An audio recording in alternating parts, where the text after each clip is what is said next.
अगर अन्न व्यर्थ है तो पूरा संसार एक दिन क्यों मरने लगता है?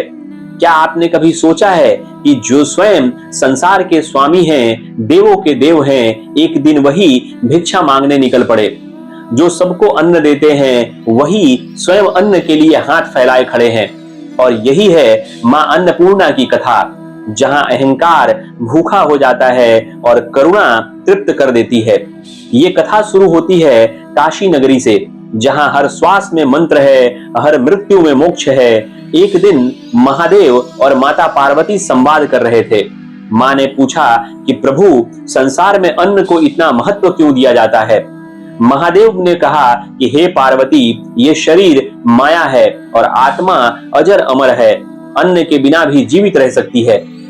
महादेव का ये कथन एक तत्व ज्ञान था, पर मां के भीतर की करुणा का प्रश्न जल उठा।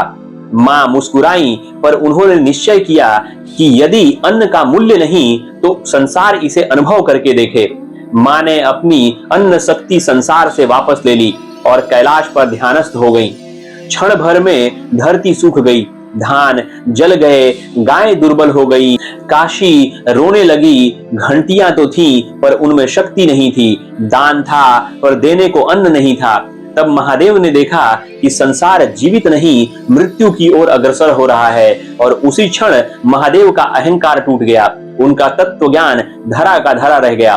महादेव कहे कि अन्न साधारण नहीं, ये आत्मा है, ब्रह्म है, और यहाँ तो मां की करुणा का स्वरूप है। और यही वो क्षण है जहां सभी प्राणी अन्न से उत्पन्न होते हैं। महादेव जो योगी हैं, जो वैराग्य के प्रतीक हैं, आज स्वयं मां की खोज में निकल पड़े। कैलाश से काशी तक हर लोक हर धाम छान लिया और अंततः मणिकर्णिका घाट पर एक दिव्य प्रकाश दिखाई दिया। स्वर्ण पात्र, उसमें अन्न था और वही थी माता अन्नपूर्णा। महादेव आगे बढ़े, त्रिशूल नीचे रखा, डमरू शांत होकर प्रणाम किया और मां से कहा कि मैं आज भिक्षा मांगने आया हूं ताकि यह संसार फिर से जीवित हो सके। माता मुस्कुराई, अपने पात्र से अन्न निकाला और महादेव के पात्र में डाल दिया। और ये वही क्षण था जब धरती पुनः हरी हो गई, बच्चों की आंखों में चमक लौट आई और काशी ने फिर से सांस लेना शुरू किया। दोस्तों, ये केवल अन्न नहीं था, यह प्रेम, करुणा और संतुलन था। महादेव कहते हैं कि जब काशी रहेगी तब तक अन्नदान संसार का पोषण करता रहेगा, और तभी से माता अन्नपूर्णा कहलाई। अन्न जो पूर्ण है, कभी खत्म नहीं होता।